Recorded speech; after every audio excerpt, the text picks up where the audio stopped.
Okay, hi everybody. I hope you can see my screen. Can you see that? I guess so. Okay, I'm not seeing any feedback from the chat, but I guess we're going. Yeah, it's perfect. Thank you.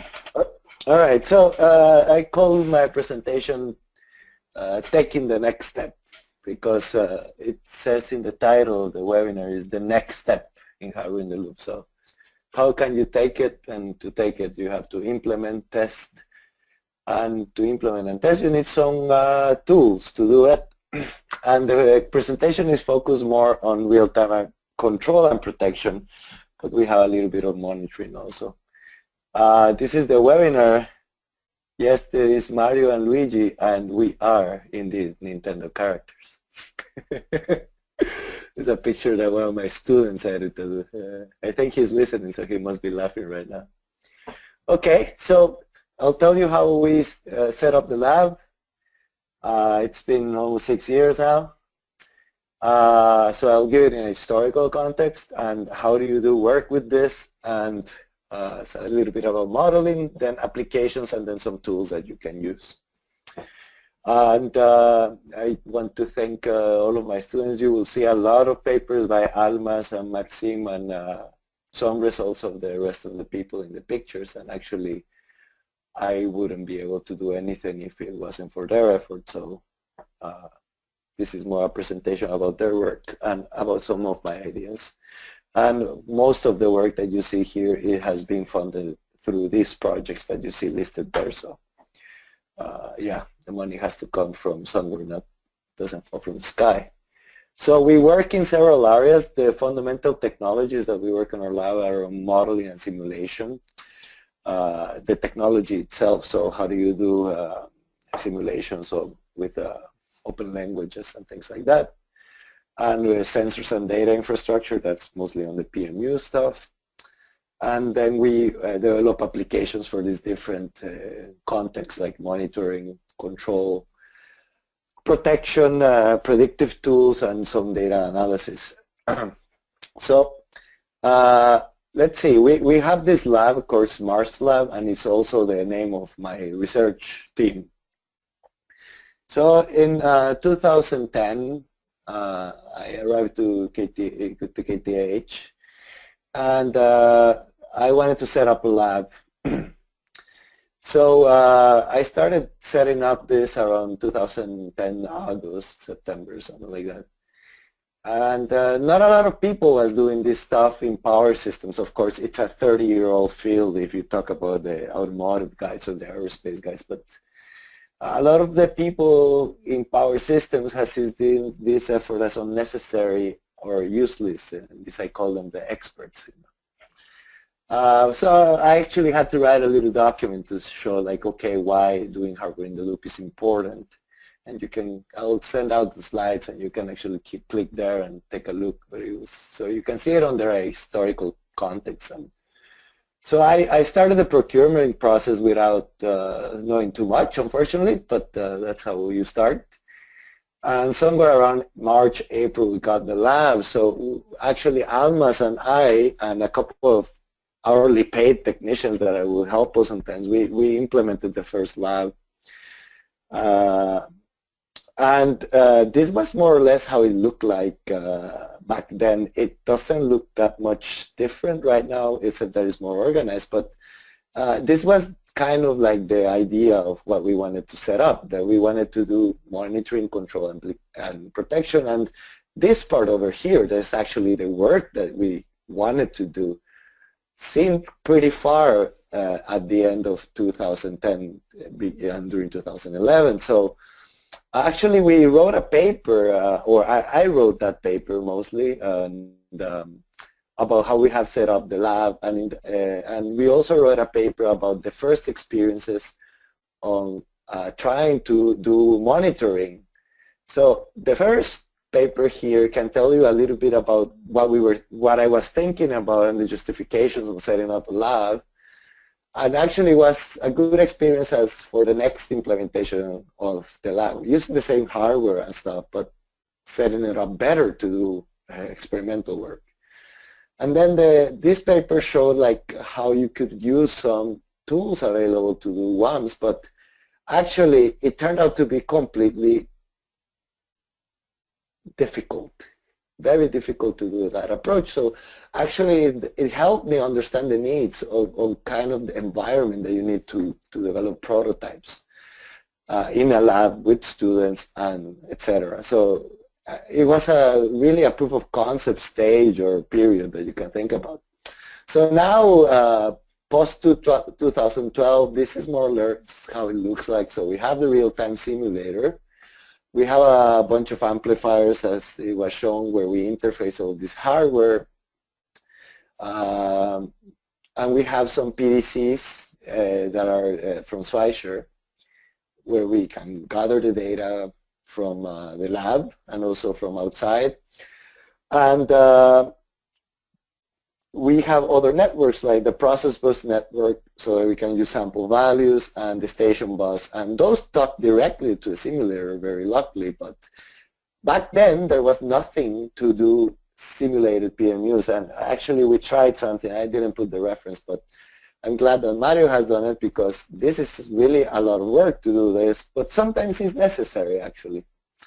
But after or during 2012 and onwards, our major focus was both developing the applications of using real-time PMU data and the tools related to being able to build those applications. So we have here some tools that I will briefly mention later, but you can take a look at this paper that actually gives you a little bit of overview differently from what I presented in 2011, which was a 2-year experience more or less, and now you're talking about like a 3-4-year experience after that.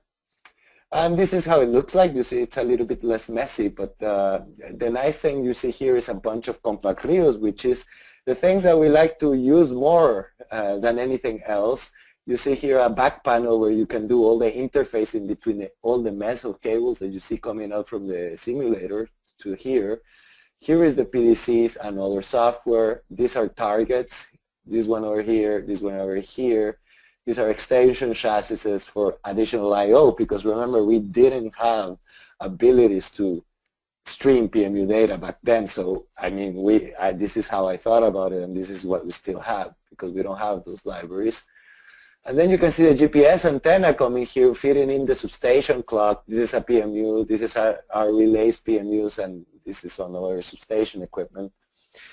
And you see some other substation, some testing equipment. And then this is all the workstations where the students can actually be inside there and be close to the equipment. And there's a big AC, because you need to keep these babies cool. And there is a big door between these sitting places and this simulator, because the cooling plus all these machines are noisy. And these are things that we learn among time. Also, that you need a cage so that people don't get in and steal your stuff. So you have to take a look at this in a historical context. That we started more or less 6 years ago, and you have to learn a lot of things on the process. Okay, so how do we perform scientific experimental work? To develop, implement, and test PMU apps. So my main beef with the whole research that I used to do, and which people used to do, is that you don't have really a controlled environment to do experiments.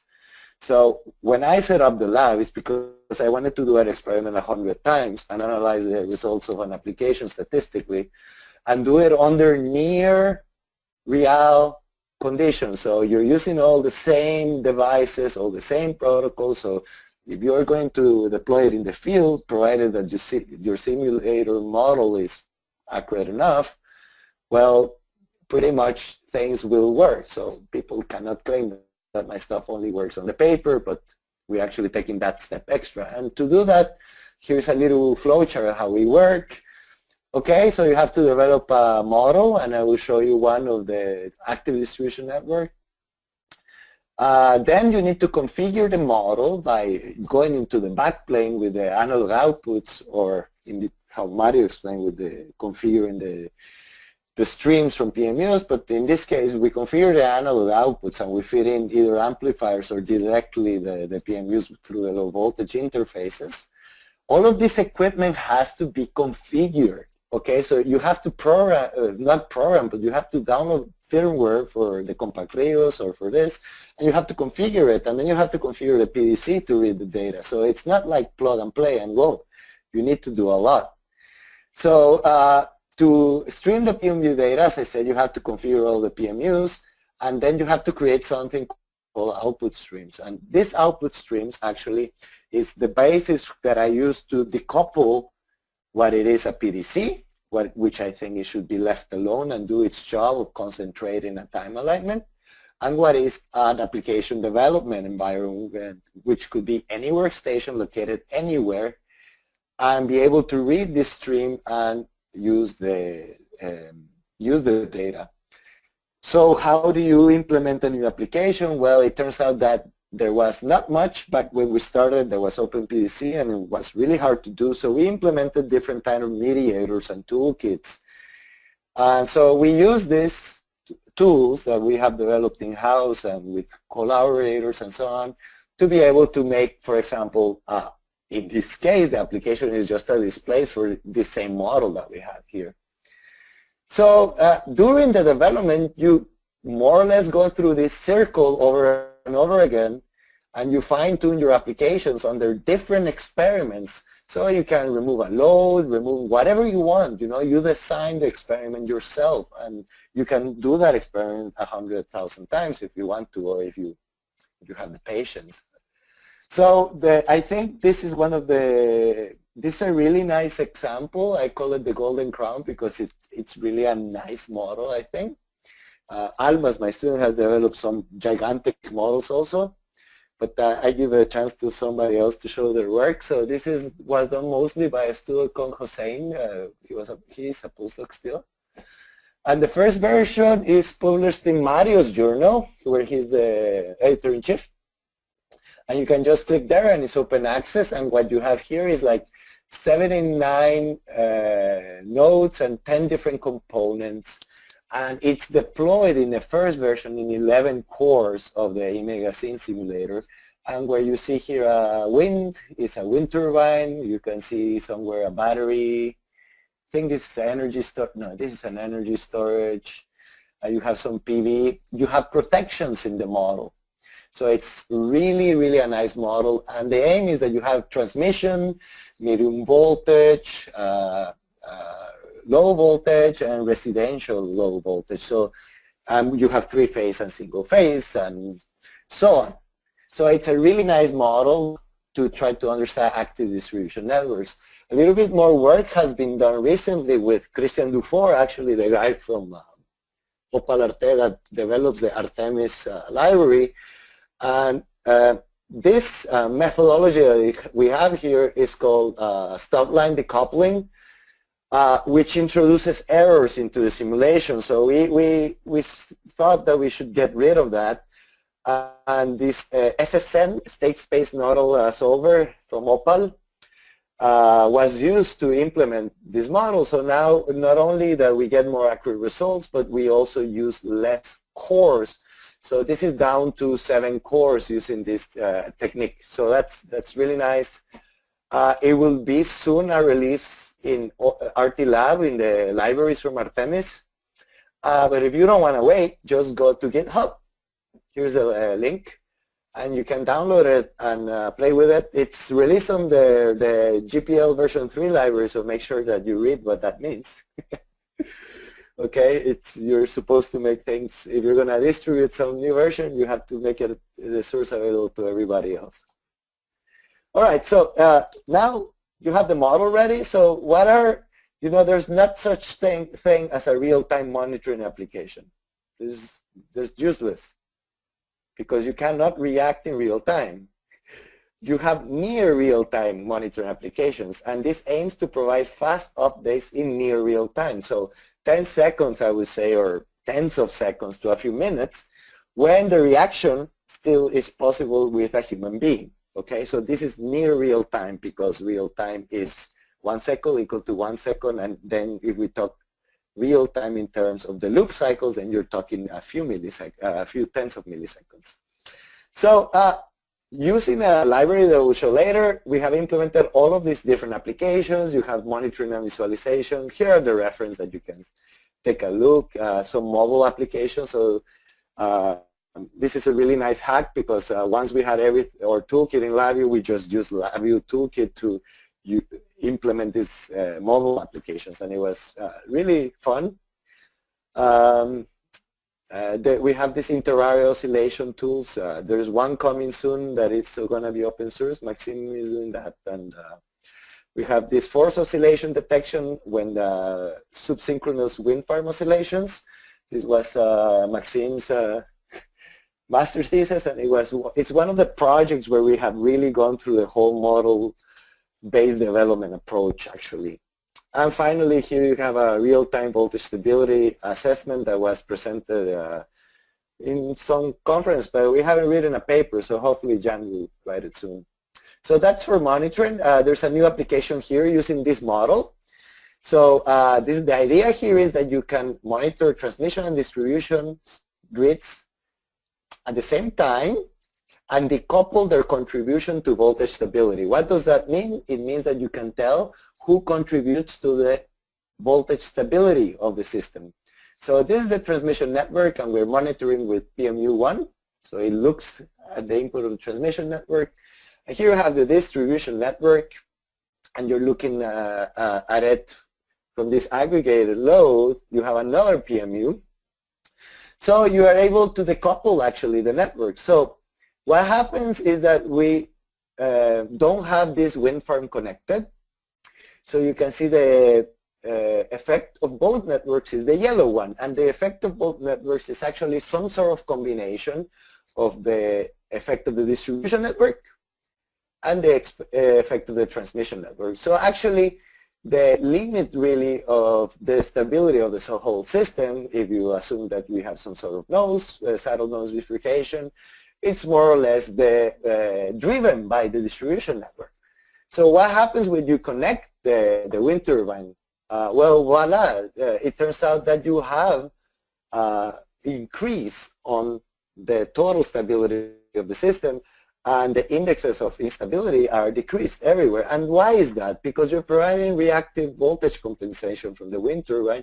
You're controlling the voltage, so you're letting the power flow through, more power to flow through here, so your margin increases. And this is a really nice way of how you can understand an active distribution network, how it impacts in different ways, but also the value of PMU data to monitor these sort of situations, because if you lose a wind turbine in this case, you're really going to decrease the stability of the system. So if you were operating here and you lose the wind turbine, you're pretty much going to have a problem. All right, so you can read all about this in this paper. It's not yet in IEEE Explorer, so you can click on this link and you'll get it. Okay, real-time control and protection. So real-time control and protection are actions aiming to steer, optimize, and protect the overall system in the time scale of a few milliseconds to tens of seconds. This is completely different to the reaction time of control room operators, which uses data from 2 to 5 minutes, and if they're lucky, they have some PMU that is a little bit faster. So if you have this time scale, you actually have to keep latency really minimum, and these applications must act automatically. When you hear about power system control, forget about control design, forget about all these things. You have to think about embedded system limitations, okay? This is what you're going to have to deal with. So the approach that we had here with Almas, my PhD student, we started with, well, didn't these things in order, but this was the philosophy behind it. The philosophy was that we're going to convince anybody that our controls are as good as anything out there. We have to be able to show them that. So the first thing was to test and assess the stability provided by a standard PSS. So there's a paper here that goes through all of these details, and you can look at the PSS functionality of the multiband PSS. Okay, so we want to implement wide area dumping controls. So we gotta be better than this PSS that functions locally. So the next stage was to develop all of the models to use in a real-time simulator for real-time software in the loop simulation, so we could derive requirements for real-time hardware in the loop. So the models implemented include the multiband PSS of this guy, and also the so-called Phasor POD, that is the algorithm that we want to use for wide area control, because you don't need a model of the system to try to damp the oscillation. Most of these methods to calibrate, then you have to get a model of the system, and if you try to extract a model of the system from one of the eMegaSim models, good luck getting a linearized model. It's really hard to get anything out of that. So you have to treat this stuff here like the real system. So that was our approach. So this was implemented and tested in software in the loop with all of the models here were developed by Alma. Some of them were just modified from the library, but for example, this one was customized, custom made. And then the next stage was, okay, now we have the models and we have this excitation system that has a PSS. So what we did is that we tested the excitation system with the PSS model that we have implemented, and we compare it with the model, with the actual function of the PSS here. So what we're doing actually here is that we're feeding an excitation system, the equipment that you have in the field, an external signal, okay, from a damping controller. And these are all of the controllers that we tried with this approach. So this naturally allows us to take one more step. Okay, so here we had all the Kunder system stuff, and we have this controller. So now we can take the final step and implement that the stabilizers on hardware.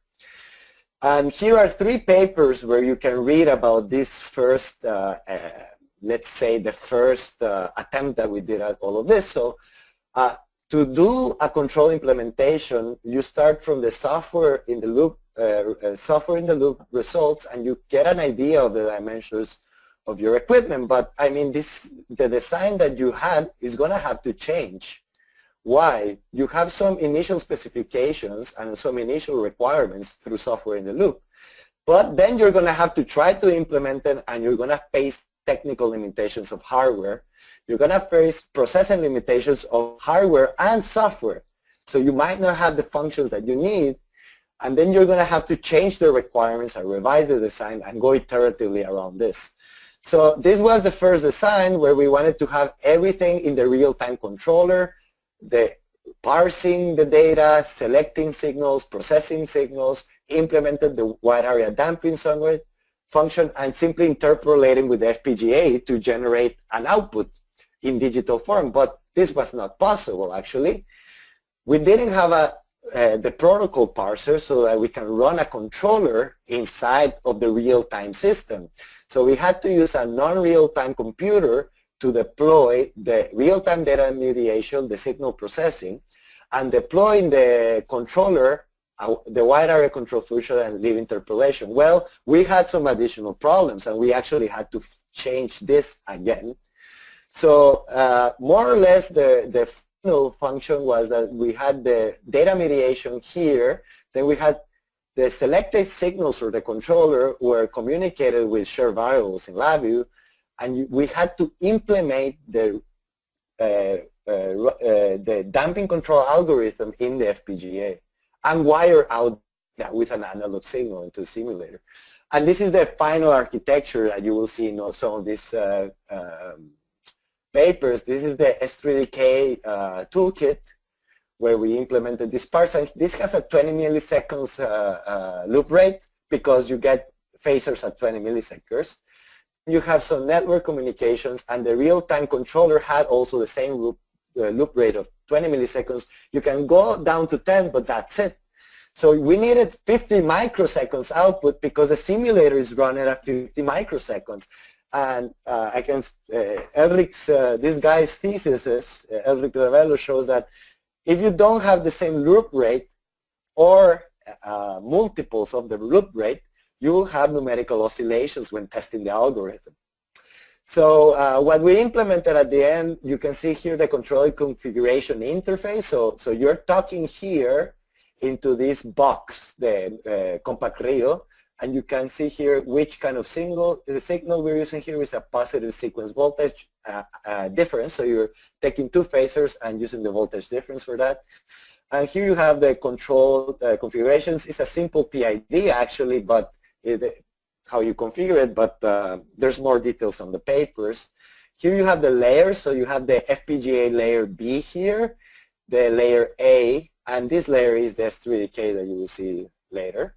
And to test it, basically we had the real-time simulator, analog to, digital to analog, we had a PMU, we had TCP connection, a PDC, TCP, this S3DK software, and the controller generated analog data. And the proof is in the oscilloscope, I like to say. So here you have a nice experiment where we actually got the result. All right, so finally we were, okay, now we can actually, if you look at this, the way that we build this architecture, my idea was to have a generic system. Why do you need a generic system? Because I don't want to make 1,000 of these things. I just want to make one box that you can configure and insert here into the auxiliary signals. And it can be controlling anything, a generator, an SVC, whatever. Why do you have to have a dedicated box?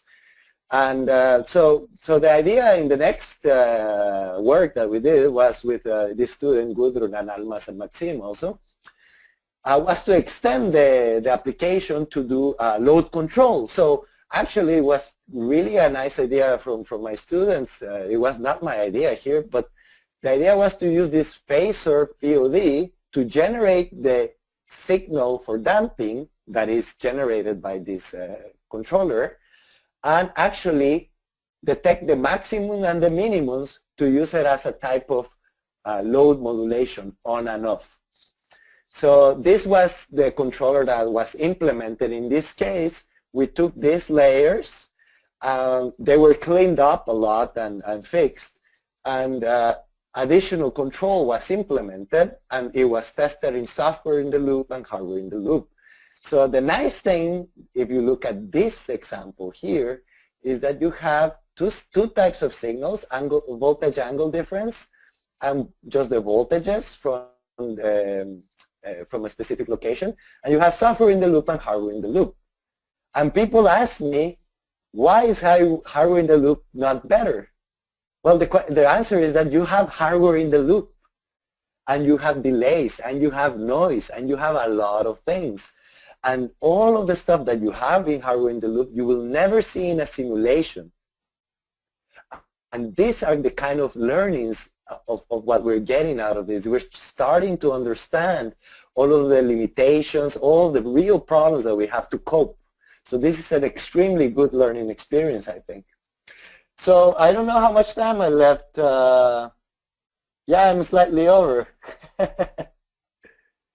Okay, so, I'm gonna just point out. You're over, yeah, you're over by 10 minutes, but just so you know, you only lost 5 people out of 110.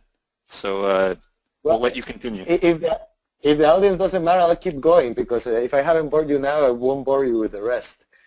All right, so the last area that I want to show you is that this is Almas's PhD work, and it's how do you do protection, wide area protection, and there's people talking a lot that you have to have this PMUs and PDC and doing all this big infrastructure, and I think that's rather silly actually, because protection should be a little bit simpler in a way if you're going to depend on it.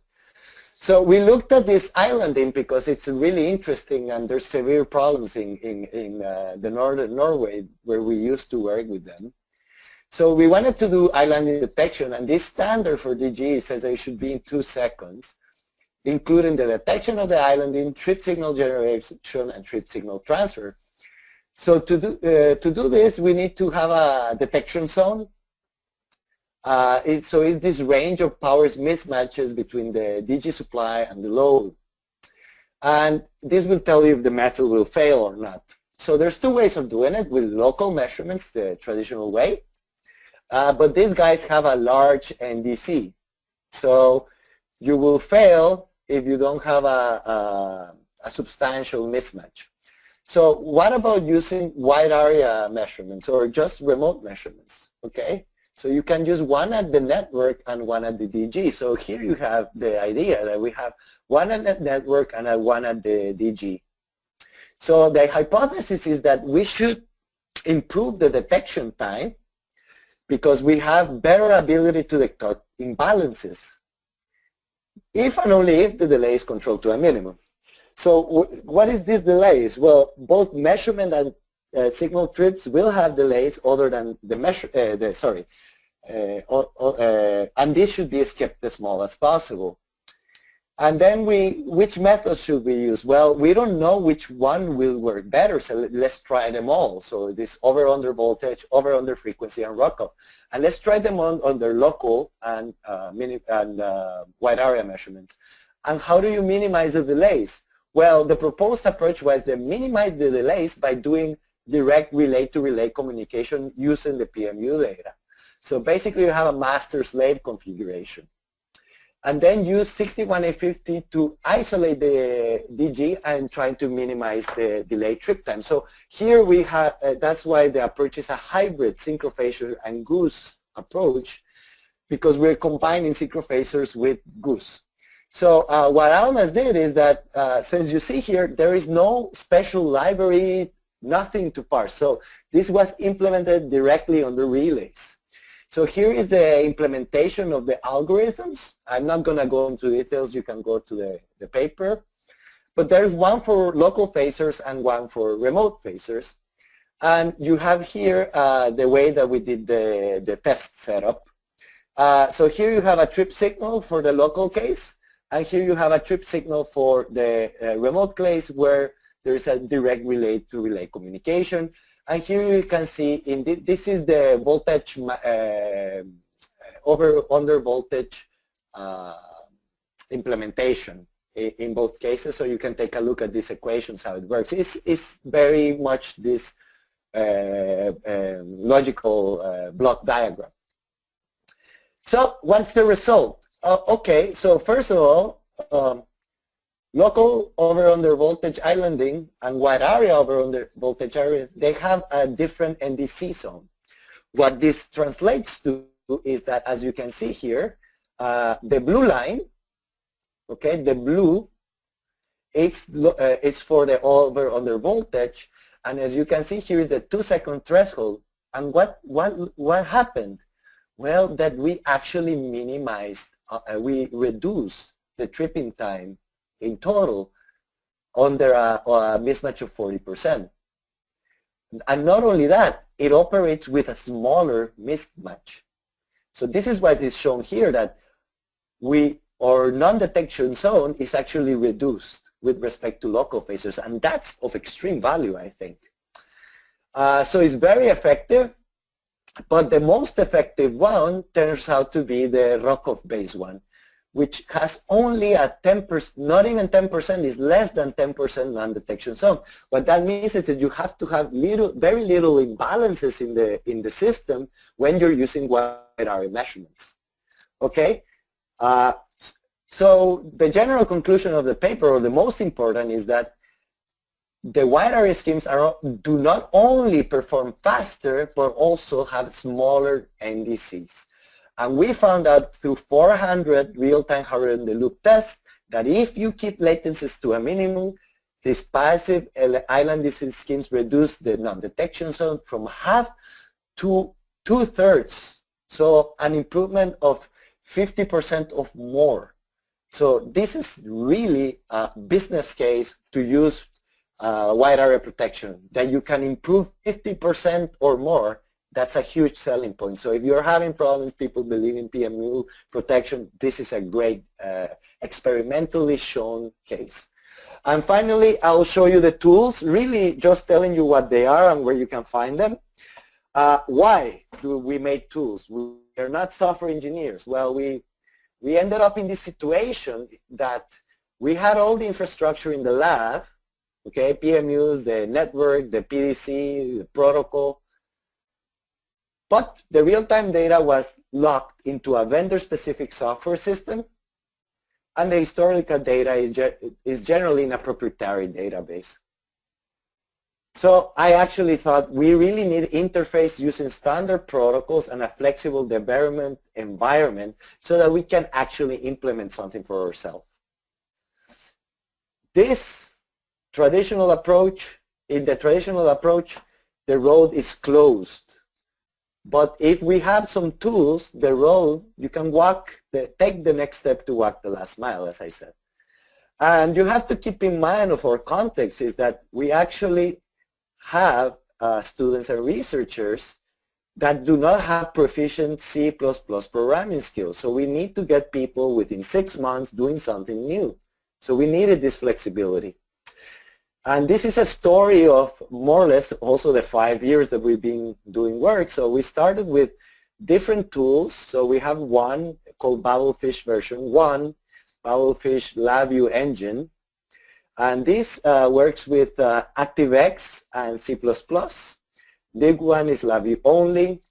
This one is our main toolkit. It's the most user-friendly one. And it also has an advanced programming interface so that you can use it in LabVIEW, but you could also use it in other stuff. This is the S3DK, so this is something important. But why did we keep going after having this really useful one is that, well, it only worked on LabVIEW, and it didn't work on embedded computers, even the National Instruments ones. So then we developed this LabVIEW only engine so that we could use it within the compact Rio. But then I want to make things for distribution networks and rural electrification. So how am I supposed to make that if it's so high cost? So the next stage of our work is to go support the newest standard, 61850-90-5, and be able to deploy and prototype in custom off-the-shelf computers. So this is what we're going towards if I get grants. If you can help me get grants, please talk to me. This is a slide that shows you the performance and functionalities between the different tools and the user friendliness. The most friendly is this one, but it doesn't support any embedded system, while Corgin, our most recent library, supports, well, it's built on C, so you can run it on anything. We have tried it on the Raspberry Pi and it works. So these are really nice tables so you can understand this mess that we have made. Just for you to take a look, this is the graphical user interface of the S3DK. This is the LabVIEW API. This is actually calling the LabVIEW API. You have the user interface is this and this, and you have tools. So here it allows you to see if you're connected to the PDC or the PMU. Here you configure the connections and you do the connections to the PDC of the PMU, and you have a bunch of this type of blocks that allow you to use the signals within the LabVIEW environment. And where we use these tools is that we use them mostly on any computer here.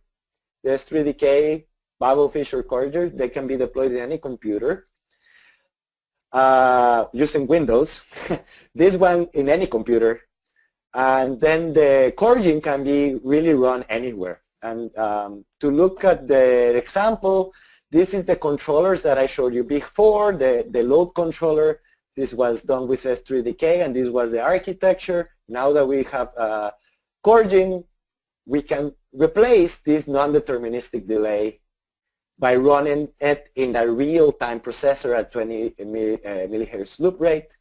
And what it results is that we remove the problem of the non-deterministic latency from the computer, and you can see that we are able to stabilize the system faster.